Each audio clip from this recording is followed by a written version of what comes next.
சம்பந்த சரணாலயடிகள் திருவடிகள் போற்றி, திருவாசகம் போற்றி, மாணிக்கவாசகர் போற்றி, விநாயகப் பெருமான் திருவடிகள் போற்றி, சவுந்தரநாயகி உடனமர் சுந்தரேஸ்வர பெருமான் திருவடிகள் போற்றி. திருப்பள்ளி எழுச்சி இரண்டாவது மந்திரம் அருணன் இந்திரன் திசை அணுகினன் என்ற மந்திரத்திற்கு தண்டபாணி தேசிகருடைய விளக்கம் பார்க்க போகிறோம்.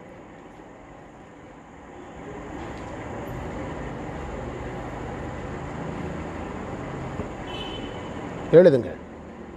மலை அளவுக்கு எட்டாதது, அளவற்ற பொருளுடையது,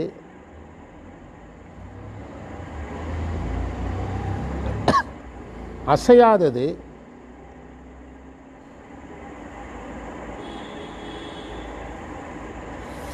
வளம் தருவது, வலிமையானது,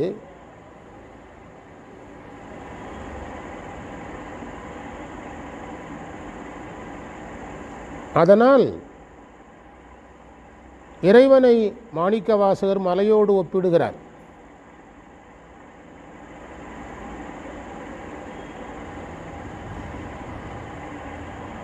ஆனாலும்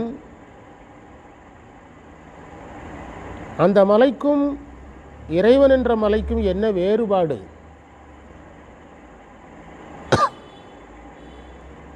இதே மிக வளமுடைய மலையாக குற்றாலம் இருந்தாலும் நீங்கள் அன்சீசனில் போய் பாருங்கள், குடிக்கிறதுக்கு கூட தண்ணி கிடைக்காது. எங்கே? குற்றாலத்துக்கு போனீங்கன்னா. அப்போ மலைக்கு இரண்டு தன்மை இருக்குது, வளமுடைய தன்மை, வளமற்ற தன்மை. ஆனால் இறைவனுக்கு அந்த தன்மை என்ன செய்யாது? மாறாது, மாறாத தன்மை. அதனால் என்ன மலைன்ட்டார்? ஆனந்த மலைன்னார். ஒருத்தர் கேட்குறாரு, சார் இந்த திருவாசகத்திலே இறைவனே ஆனந்த மலைன்னு சொன்னார்னா சொல்ல தெரியணுமல்ல? மலைன்னா மலைன்னு சொல்ல வேண்டியது தானே, ஏன் ஆனந்த மலைன்னாரு? அதனால தான் இறைவனே ஆனந்த மலை என்றார். ஆமாம், ஆனந்தம், இன்பம். ஆமாம், அந்த நிலையான தன்மை. ஆமாம், ஆனந்தம். அதனால தான் ஆறாத இன்பம் அருளுமலை.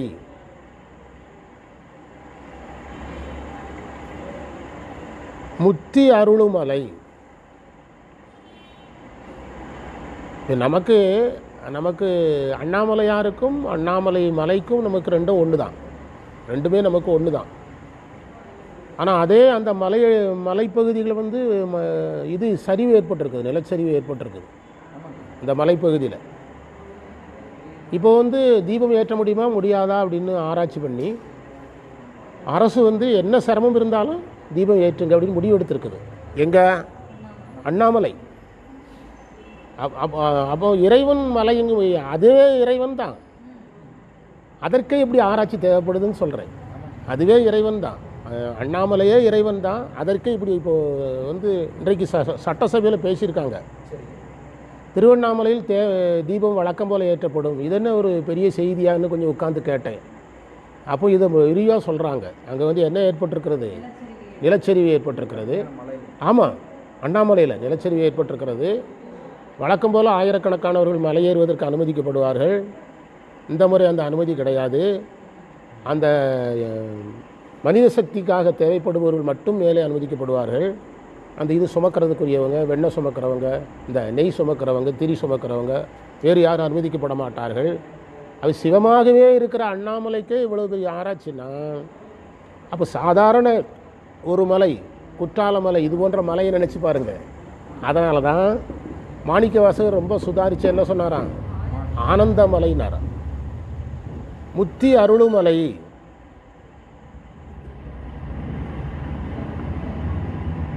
ஆனந்தமலையாக இருக்கிற இறைவன் அருட்செல்வத்தை தருகிறான்.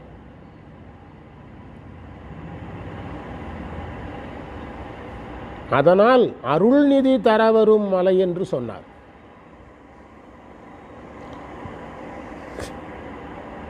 பொதுவாக இந்த திருப்பள்ளி எழுச்சிலாம் நடத்தும்போது சார், அந்த செய்யுளுக்கு பொருள் சொல்லி முடிக்கிறதுக்குள்ளேயே போர் அடிச்சிடும்.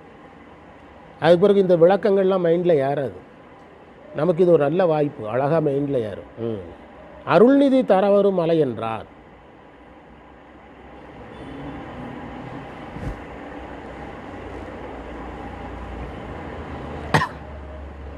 அடுத்தது அந்த மந்திரத்தை ஒரு தடவை படித்து பாருங்க. அருணன் இந்திரன் திசை அணுகினன் இருள் போய் அகன்றது உதயவனின் மலர்தரு முகத்தின் கருணையின் சூரியன். இல்லை அது அதில் மந்திரத்தில் கடைசி வரி முழுசும் படிங்க. திரும்ப கடல். இப்போ கடல் ஏன் சொன்னார்னு பார்க்கணும், அதுதான் சொல்கிறார். அலைகடலேங்கிறார். அதாவது கடலுக்கு விளக்கம் சொல்கிறார். இதுவும் அதே தான், அளவிட முடியாத விரிவு, ஆழம்,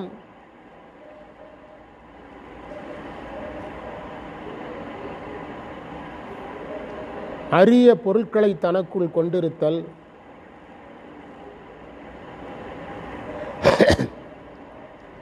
நன்னுள்ள ஒரு ஆசிரியர் மலை மாதிரி இருக்கணும்னு சொல்லுவாங்க.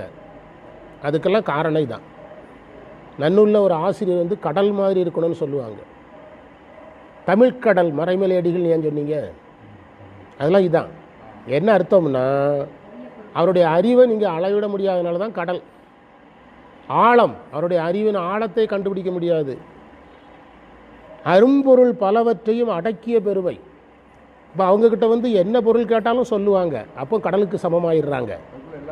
ஆமாம், அடக்கிய பெருமை இதெல்லாம் இருக்கிறதுனால கடலே என்று சொன்னார். கடலே என்று சொன்னார். இப்போ மலை என்பதை ஆனந்த மலைன்னு சொன்னவர், கடல் உப்பாகலாம் இருக்குது, அதையே அவர் எந்த அடைமொழியும் சேர்த்து சொல்லலைங்கிற கேள்வி எழலாம். அதை இதே மாதிரி தான் மலைக்கு எடுத்த மாதிரி எடுத்துக்கிடணும். அதாவது வேறுபாடு உண்டுன்னு எடுத்துக்கணும். இறைவன் மேல் கடல் சொல்லப்பட்டாலும் கடலுக்கு இருக்கிற நிறைகள் இறைவனுக்கு உண்டு, கடலுக்கு இருக்கிற குறைகள் யாருக்கு கிடையாது? இறைவனுக்கு கிடையாது. இறைவனுக்கு கிடையாது என்று எடுத்துக்கொள்ளணும். கடல்னு சொன்னால் போதும், அலைகடல்னு சொல்ல வேண்டியதில்லை. கடல்னாலே அலை இருக்கும். கடல்னு சொன்னாலே போதும், அலைகடல்னு சொல்ல வேண்டியதில்லை. ஏன் சொன்னார்னா ஜாதி அடை. இப்போ ஏன் இலக்கணம் நான் சொல்கிறேன்னா உங்களுக்கு அங்கே மேல்நிலையில் வந்தால் ஈஸியாக இருக்கும். கடல்னு சொன்னாலே போதும், அலைகடல்னு ஏன் சொல்கிறாருன்னா என்ன அடை? ஜாதி அடை. அலைங்கிறது எதனுடைய இனம்? கடலினுடைய இனம், கடலினுடைய குணம் அலைங்கிறது. அதனால் அதுக்கு என்ன பேர்? ஜாதி அடை. ஜாதி அடை. அடுத்தது அருணன். அருணன்னா சூரியன் அர்த்தம்.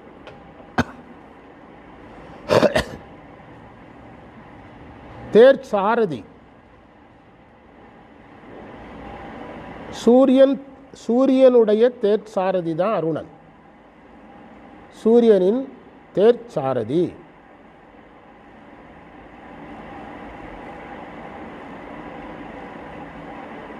சூரியோதயத்துக்கு முன்பு எழும்புகின்ற ஒளியை அருணோதயம் என்பார்கள்.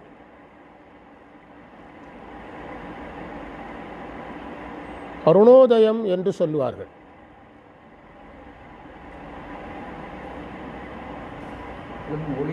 ஆமாம், அந்த ஒளியை நீங்கள் சூரியன் உதயமாகிறதுக்கு ஒரு நாள் வாட்ச் பண்ணி பாருங்கள். சூரியன் உதயமாகிறது கேலண்டரில் போட்டிருப்பாங்க, இன்றைக்கு சூரிய உதயம் எப்போன்னு போட்டிருப்பாங்க. அப்போ நீங்கள் அங்கே நின்னீங்கன்னா சூரியன் வதறதுக்கு முன்பு ஆகாயத்தில் ஒரு பெரிய சிவப்பு கலர் வரும், கீழ்வானத்தில் சிவக்கும். அந்த டைமுக்கு பேர் அருணோதயம். ஆமாம், கீழ்வானம் சிவந்த பிறகு தான் எது வரும்? சூரியன் வரும். அப்படின்னா என்ன அர்த்தம்னா, சூரியன் ஒளி நமக்கு தெரியுது, இன்னும் எது கண்ணுக்கு தெரியலை? சூரியன் தெரியலைன்னு அர்த்தம்.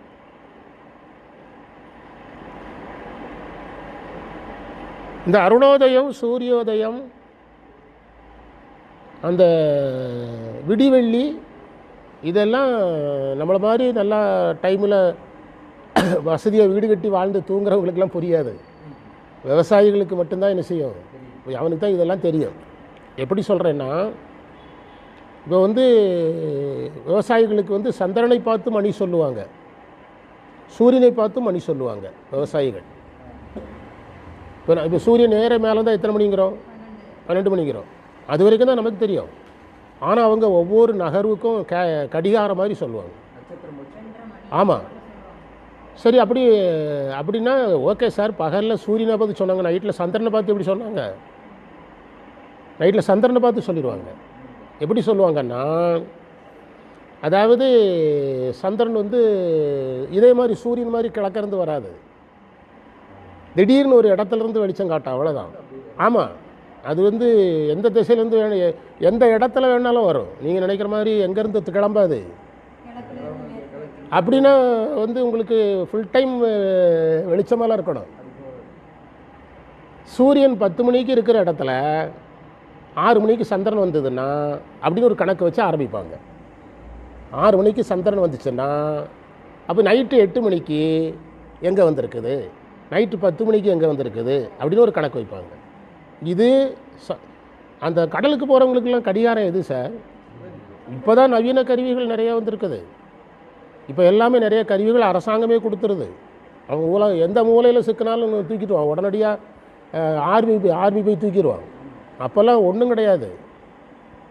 இப்போ இருக்கிற இந்த கலங்கரை விளக்கத்தை வச்சுக்கிட்டுலாம் இன்னெல்லாம் பிழைக்கலாம் முடியாது. அது அந்த காலத்தில் அவ்வளோதான் முடிஞ்சுது கலங்கரை விளக்கம். கலங்கரை விளக்கம் வேறு ஒன்றும் கிடையாது, ஆபத்து இல்லாமல் வர்றவனுக்கு வழிகாட்டும். ஆபத்தில் சிக்கனவனை இது போய் தூக்கிட்டு வருமா? அப்போது அந்த எல்லாமே எதைத்தான் நம்பியிருந்தான்? இயற்கையை நம்பியிருந்தான். விடிவெள்ளிங்கிறது என்னதுன்னா, விடிய போகிறதுக்கு முன்பு வரும். அந்த விடிவெள்ளி வந்து ரொம்ப முக்கியம். எப்படின்னா, இன்னும் எவ்வளோ நேரத்தில் சூரியன் வரும் எல்லாத்தையுமே அது காட்டும். அந்த விடிவெள்ளி 5:15 அந்த ரேஞ்சுக்கு வரும். அந்த இரவில் உழைக்கிறான் பாருங்க, அவனுக்கு தான் அந்த விடிவெள்ளியினுடைய மதிப்பு தெரியும். தனியாக தெரியும். நம்மளை மாதிரி தூங்குறவங்களுக்கு தெரியாது. அந்த உழைக்கிறான் பாருங்க, அவனுக்கு அந்த விடிவெள்ளிங்கிறது இன்னும் 1 மணி நேரம் தான் இருக்குது, போனால் இருந்தாலும் போய் படுத்துக்கலாம், ஒரு தண்ணியை கொடுத்துட்டு படிச்சிட வேண்டியது அப்படின்னா அவனுக்கு அப்போ தான் என்ன செய்யும்? போனோம்னா எதையாவது சாப்பிடக்கூட தோணாது, அவனுக்கு படுத்து தூங்கிடுவான். அவனுக்கு அது வந்து எப்படின்னா ஸ்கூலோட லாங் பெல் மாதிரி. ஆமாம், அவனுக்கு ஸ்கூல் லாங் பெல் மாதிரி விடிவெள்ளி. ஆமாம் ஆமாம்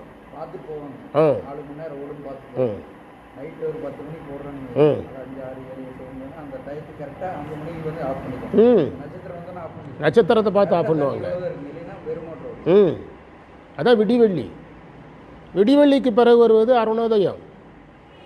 அருணோதயத்துக்கு பிறகு வருவது சூரியோதயம். சூரியோதயத்துக்கு பிறகு வருவது இப்போ சிலர் நம்ம வழக்கில் சொல்கிறோமல்ல, எப்போ சார் வந்தீங்க? வெள்ளனே வந்துட்டீங்கன்னு சொல்கிறீங்கல்ல, என்ன அர்த்தம்? வெள்ளனே வந்துட்டேன்.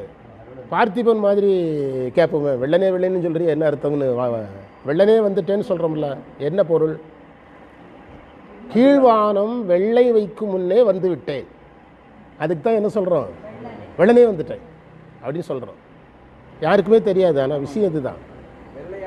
ஆமாம், கீழ்வானம் வெள்ளையாகுவதற்கு முன்பே வந்துட்டேன். ஆனால் நம்மளால் 9 மணிக்கு வந்துட்டு வெள்ளனே வந்தேன்பான். ஆமாம் ஆமாம் ஆமாம். இப்போ உழவர்கள்லாம் ஏகதேசம் கிராமங்களில் இப்போல்லாம் அந்த மாதிரி விவசாயிகள்லாம் நம்மகிட்ட கிடையாது. இப்போல்லாம் டிராக்டருங்கிறதுனால டைமுக்கு சம்பளத்தை கொடுத்துட்டு போயிட்டுருக்காங்க. அப்போல்லாம் விவசாயிகள் ஏற்பூடி கிளம்பிடுவாங்க. அந்த அதிகாலைன்னா விவசாயிகள் காளை மாடு ஏற பூட்டி கிளம்பி போயிட்டே இருப்பாங்க. வெள்ளனேனா என்ன அர்த்தம்? கீழ்வானம் வெள்ளை வைக்கும் முன்னே, வெள்ளையாகும் முன்னே வந்துவிட்டேன், வெள்ளனே வந்துட்டேன். இதெல்லாம் சேர்த்து அந்த இதை நம்ம படிக்கணும். நம்ம வந்து இப்போ வாஸ்துவில் வந்து கிழக்கு திசை ஏன் முக்கியத்துவம் பெறுதுன்னா இதுதான். இதில் வாஸ்துவும் இருக்குது. காலை நேரத்தை சொல்கிறதுக்கு அந்த சூரிய உதயத்தை தானே சொல்கிறாரு. சூரிய உதயத்தை தானே சொல்கிறாரு. நம்ம யோகா மாஸ்டரு இந்த இடம் பார்த்துட்டு இருக்கிற வாடகைக்கு அப்படின்னாரு. யோகா பழகி கொடுக்கறதுக்கு இடம் பார்க்குறேன்னார். கம்பல்சரி கிழக்கு திசைங்கிறார். என்னன்னா சூரிய உதயத்தை அடிப்படையாக வச்சு தான் யோகக்கலையேங்கிறார். யோகக்கலையே எதை அடிப்படையாக வச்சு தான்? சூரிய உதயத்தை அடிப்படையாக கொண்டு தான், சூரியன் இருக்கும் திசையை மையமாக வைத்து தாங்கிறார். அப்போது யோகக்கலைக்கும் சூரியன் தான். இப்போ நம்ம படித்த திருமந்திரத்துக்கும் சூரியன் சந்திரன் தான். இவன் படிக்கிற திருவாசகத்துக்கும் சூரியன் சந்திரன் தான். எந்த திசை முக்கியம்? இந்த வாஸ்துல எந்த திசை முக்கியம்? இப்போ இந்த கோயிலே வாஸ்துக்கே அதிபதியாக இருக்கிற இறைவனே எங்கே பார்த்தா உட்காந்துருக்கிறாரு? நான் எந்த திசை பார்த்தனாலும் உட்காரப்பா, உங்களுக்கு ஒன்றும் பண்ணாது, எங்களுக்கு எதையாவது பண்ணும். நாங்கள் சொல்கிற இடத்துல நீங்கள் உட்காருங்கன்னு சொல்லி தான் யாரை உட்கார சொல்கிறோம்? சாமி எங்கேயாவது சொன்னாரா நான் கிழக்க பார்த்தா உட்காருவேன்னு? உங்களுக்கு எல்லா திசையும் ஒத்துக்கூடாது, எங்களுக்கு ஒத்துக்கூடாது இல்லை. அதனால் நாங்கள் சொல்கிற திசையை பார்த்து என்ன செய்யுங்க, உட்காருங்கன்னு சாமியை கட்டாயப்படுத்தி உட்கார வைக்கிறோம். ஏதோ ஒரு இடத்துல தெரியாமல் கோயிலை வேறு திசை பார்த்து கட்டிட்டான்னா அது உலகில் அபூர்வமான கோயில்னு வேறு சொல்லிக்கிடுறோம். ஆமாம், இந்த திசையில் இருக்கிற ஒரே கோயில் அப்படின்னு அதில் ஃபேமஸ் ஆக்கணும். ஆமாம், கிழக்கு திசை வந்து ஆமாம் அப்படி புதுசு புதுசாக சொல்லுவாங்க. ஆமாம் அப்படி இப்போ சொல்லுவாங்க, இப்படி நிறைய கேள்விப்பட்டிருக்கிறேன் நான். ஆமாம் ஆமாம். அப்போ இந்திரன் திசை என்பது, அந்த கிழக்கு என்பது நம்ம வாழ்க்கையில் எவ்வளோ முக்கியத்துவம் பெறுதுங்கிறதுக்கு தெரிஞ்சுவிடும். நீங்கள் வாஸ்துல எந்த பூமிக்கு தான் அதிக மதிப்பு? கிழக்கு திசை பூமிக்கு தான் மதிப்பு அதிகம். அருணோதயம் சூரிய உதயத்திற்கு 1.25 நாழிகைக்கு முன்பு வரும். 1.25, ஒரு நாழிகை 24 நிமிடம். கால் நாழிகைங்கிறது 6 நிமிடம், இல்லை 6 நிமிடத்தோட கொஞ்சம் கூட. ஒரு 30 அரை மணி நேரம் வச்சுடுங்க கணக்கு. சூரிய உதயத்துக்கு எவ்வளோ நேரத்துக்கு முந்தி வரும்? அரை மணி நேரத்திற்கு முன்பு அருணோதயம் வரும்.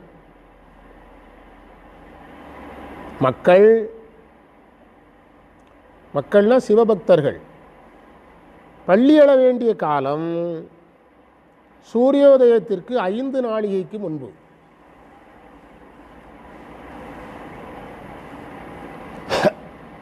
இருபத்தி நாலு இன்று 5 எவ்வளவு? 120. 2 மணி நேரம் அட்வான்ஸ். சூரிய உதயத்துக்கு 2 மணி நேரத்துக்கு முந்தி எந்திரிக்கணும் ஒரு சிவபக்தர்.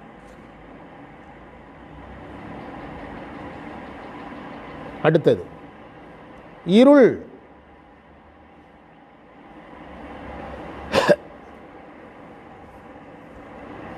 இருள் பொருளை காட்டாது,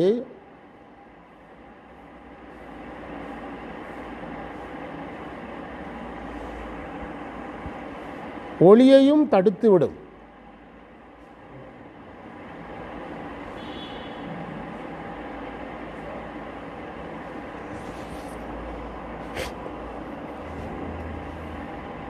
அந்த இருளை இங்கு குறிப்பிட்டு சொல்லுகிறார்.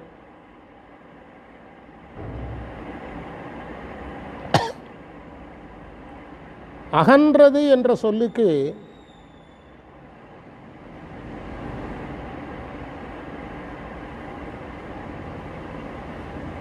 பரவியதுன்னு அர்த்தம், அகலமாயிட்டுன்னு அர்த்தம் சார்.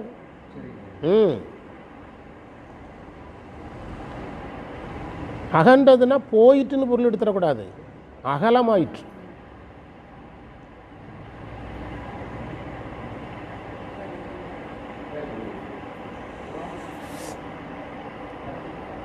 சரியா? இறைவன் முகத்தை சூரியனாகவும்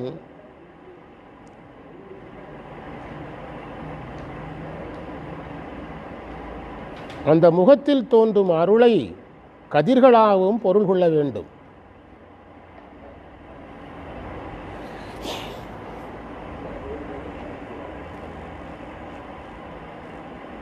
எழ என்று சொல்லியிருக்கலாம் மாணிக்கவாசகர்.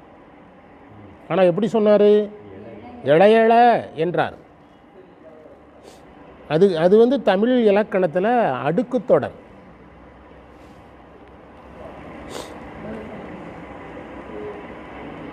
இந்த இடத்தில் ஏன் அவர் அடுக்கு தொடரை பயன்படுத்தினார்னா,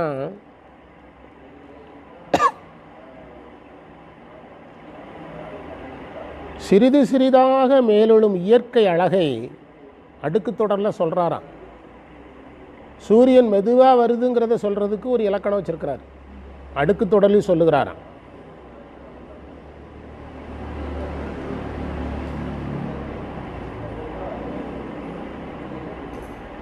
சார் சூப்பராக இருக்குது.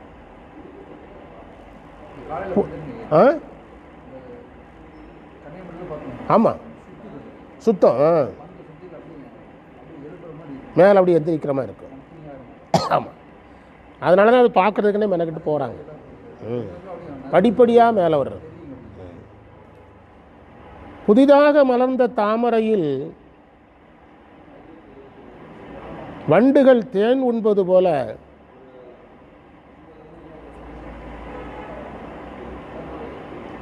இறைவனுடைய கண்ணென்ற இதழ் விரிந்தது.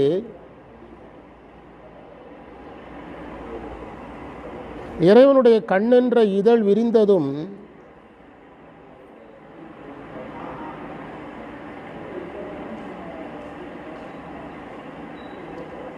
அடியார்களுடைய கண்கள் மகிழ்ச்சி அடைந்தன.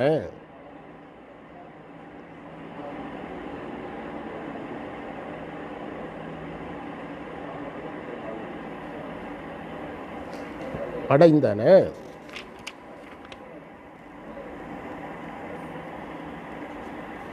இது நிறைய பத்தி இருக்குது, ஒரு பத்தி மட்டும் பார்த்துட்டு போகலாம். அண்ணல் பெருமை உடையவர்.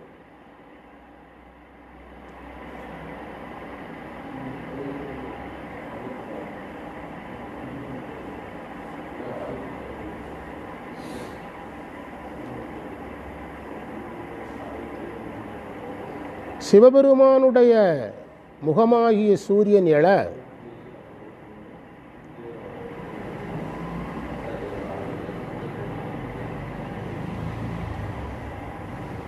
அவன் கண்களாகிய தாமரை மலர்ந்தது என்றும் பொருள் கொள்ளலாம். அவன் கண்களாகிய தாமரை மலர்ந்தது என்றும் பொருள் கொள்ளலாம். அந்த பொருள் தான் ஏற்கனவே வந்திருக்குது. 2-3 பொருள் இருக்குது. அதில் நம்ம அது பொருத்தமான பொருளை மட்டும் சொல்லிகிட்டு இருக்கிறோம். அவன் கண்களாகிய தாமரை. தண்டபாணி தேசிகர் ஐயா உரை எப்படின்னா, அவரே பல உரையை சேர்த்து தான் எழுதுவார். ஒவ்வொரு உரையும் எப்படி தான் இருக்கும். பண்டிதமணி உரை வந்து அவர் உரை மட்டும்தான் இருக்கும். இவருடைய உரை வந்து எல்லா உரையும் சேர்ந்து இருக்கும். என்ன எழுதியிருக்கிறீங்க? சிவபெருமானுடைய முகத்தை சூரியன் வச்சுக்கிடணும், அவருடைய கண்களை தாமரைன்னு வச்சுக்கிடணும். தாமரையில் வண்டு தேன் குடிக்க போகிற மாதிரி ஆன்மாக்கள் தன்னுடைய கண்களால் யாரை பருகுகின்றன? இறைவனை பருகுகின்றன எடுத்துக்கணும்.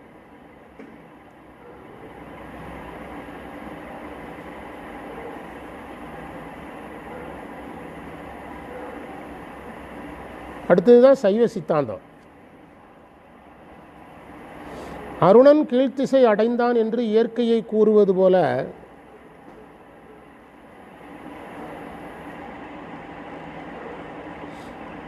கூறினார். ஆனால் அந்த சிவந்த நிறம் அருட்சக்தியின் வெளிப்பாடு. இதை நம்ம சொன்னோம்னா யார் சொல்ல சொன்னான்னு கேட்குறானுங்க. எதனுடைய வெளிப்பாடு? அருள் சக்தி வந்த பிறகுதானே நமக்கு, துரியத்துக்கு பிறகுதானே துரியாதீதம். அதனால் சூரியன் சிவம்னா சூரியன் வருவதற்கு முன்பு சக்தி வரணும்ல. அதுதான் என்ன நிறம்? சிவப்பு நிறம். என்ன அழகான விஷயம், நல்ல விஷயம். நிகழ்ந்தது என்றும் இருள் போயிற்று என்றதனால் மலநீக்கம் உண்டாயிற்று என்றும்.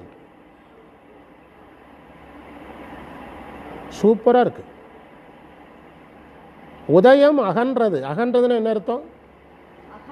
விரிந்தது. உதயம் அகன்றது என்றதனால்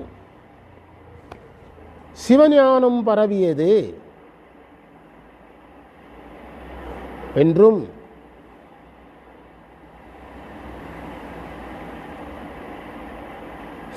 எழையள என்று சொன்னதனால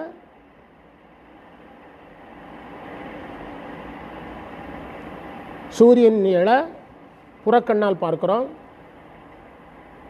அதே புறக்கண்ணை கொண்டு என்னது சிவனுக்குரிய வர்ணனையும் பார்க்கிறோம்.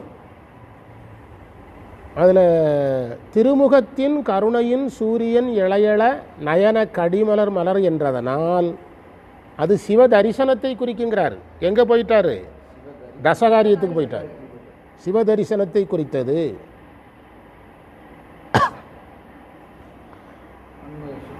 துரியம் சொல்லியிருக்கிறாரு. அருள் பேருங்கிறாரு, அதுதான் துரியம். துரிய நிலையும் சொல்லப்பட்டுள்ளது.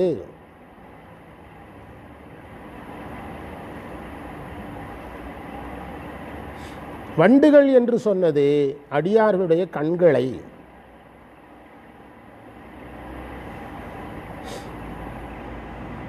இப்படி ஒரு செய்யுளுக்கு சித்தாந்த பொருள் சொல்கிறதுக்கு ஒரு தலைப்பும் வச்சு விட்டுட்டார், சிவானுபவ பொருள்.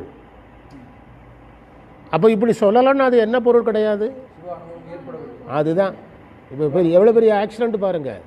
இவ்வளவு நீங்கள் சொல்லலைன்னா, நான் இதைத்தான் பல முறை சொல்லிகிட்டு இருக்கிறேன், இவ்வளவு நீங்கள் சொல்லலைன்னா என்ன அனுபவம் வராது, சிவானுபவம் வராமல் நீங்கள் கேட்கலாம். அது ஏற்கனவே ஒரு பெரிய திருமுறை நூல் தானே சார், ஏற்கனவே அது திருமுறை நூல் தானே. இப்படி சொல்லலைன்னா சிவானுபவ பொருள் வராதன்னா வராதுன்னு நான் சொல்லலை, அவர் தான் சொல்கிறார். சிவானுபவம் வராது. பாடுபவன் பாடிக்கொண்டே இருக்கலாம், பேசுவன் பேசிக்கொண்டே இருக்கலாம். அதான் அந்த ஆனந்தராசனையா சொன்னார். சித்தாந்தம் அந்த ஈரோட்டில் நல்ல தெளிவாக சொன்னேன், கரூர் ஈரோட்டில். தேவாரத்தை இப்படி எடுத்த உடனே பொருள் படிக்க போனோம்னா தேவாரமே ஒரு கேள்வி கேட்குமா. என்ன கேள்வினா, இவனுக்கு சித்தாந்தம் தெரியுமா தெரியாதா?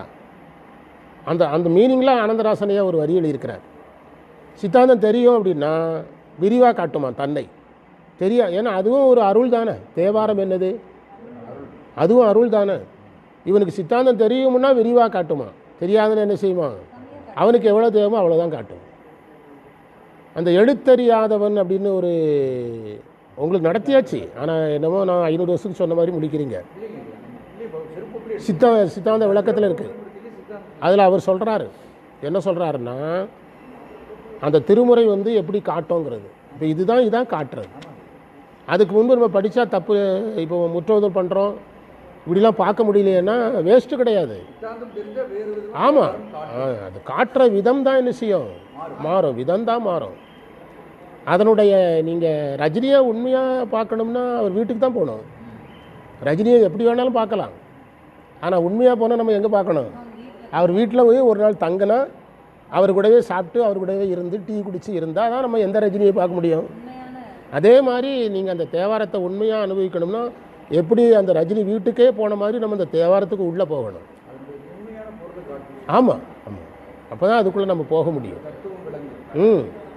அதைத்தான் இதில் நம்ம கருத்தாக பார்க்குறோம் என்று இந்த அளவில் நிறைவு செய்வோம். அதில் இன்னும் 2 பற்றி இருக்குது, பிறகு அது 2 இது தான் முடிச்சு விட்டுறேன்.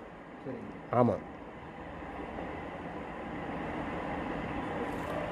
இது எப்படி துரோதான சுத்தியில் வருகிறதுன்னு சொல்கிறாரு.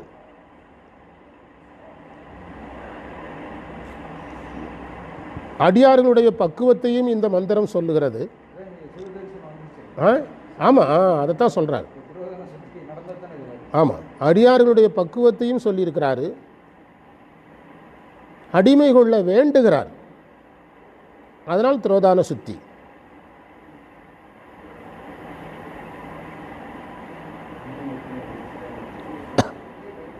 சூரிய உதயம், தாமரை மலர்தல்,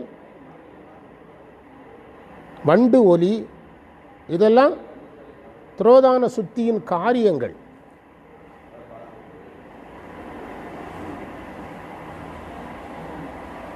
சிவதரிசனம்,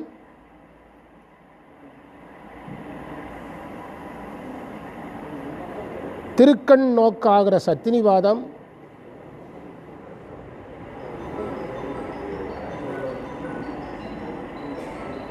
இவைகளும் இங்கு குறிப்பாக சொல்லப்பட்டிருக்குதுங்கிறார் என்று இந்த அளவில் நிறைவு செய்வோம். திருவாசகம் போற்றி, மாணிக்கவாசகர் திருவடிகள் போற்றி, திருக்கைலாய பரம்பரை போற்றி. இன்று நமக்கு கிடைத்த அனைத்து சிறப்புகளையும் நம்முடைய குருநாதர் சம்பந்த சரணாலயடிகள் திருவடிகளில் எண்ணமலர்களாக சமர்ப்பித்து எதியமை பணிகொள்ளும் ஆரது கேட்போம். எம்பெருமான் பள்ளி எழுந்தருளாய் என்று நாளை பணியை நோக்கி செல்வோம். சிவாய நம சிவாய.